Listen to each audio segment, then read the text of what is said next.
Hello everyone, happy Friday. So this is an optional video for you to see the top questions that people got wrong on the classical Rome quiz. So that's what we're going to be reviewing. And I did want to apologize that we couldn't go over and look at the answers sooner. I've been trying to focus as much as possible on the Christianity DBQ essay, and so I didn't have a lot of time to make these videos. So here is the video to explain some of the hardest answers for the classical Rome quiz.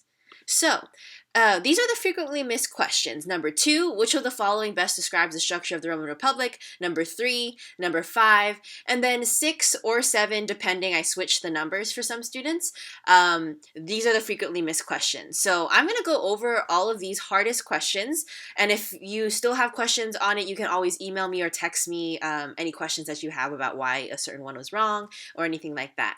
And please know that because these were the top frequently missed questions, oftentimes people got partial credit for their answers.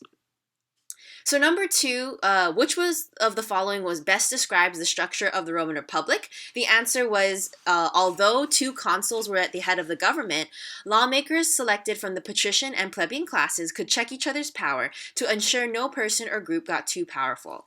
So that one was the best description of the structure of the Roman Republic. As a reminder, there were 2 consuls, right, that kind of like co-presidents, and they were the head of the government, but patricians and plebeians could become government officials too, and they could form assemblies, be a part of the tribune or the senate. So there was a lot of power balancing, right, between the patricians and plebeians to make sure no one was getting too much power. Some of you might have chosen A, Rome was ruled by elected representatives of the rich class alone, and that one was obviously actually wrong because common people or plebs were able to join the government later. The other question that people got wrong a lot was number 3. Please note that this was the hardest question. Look at that.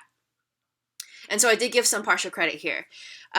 Which of the following statements best expresses the author's argument in the passage? So the answer was, Roman Republic was not that democratic, since very few people besides the wealthy from the countryside could afford the time and money to vote in Rome, and their views did not reflect the views of most people.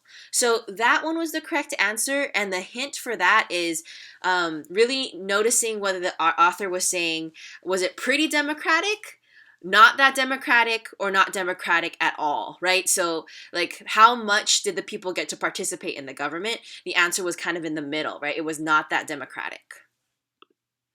And we can tell based on the actual document itself. So you might have forgotten what the document said. So document A was, how democratic was the Roman Republic? And this is what the author said. If most citizens in a state have no likelihood of being able to cast their votes regularly, then one unrepresentative group of voters can easily control the branches of government so that the wishes of the people as a whole are not heard. That is very much the case in Rome after the early Republic.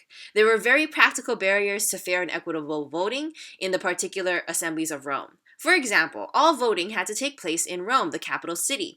Once Roman territory expanded, it was mostly the wealthy voters from the countryside who could afford the time and money to come to Rome.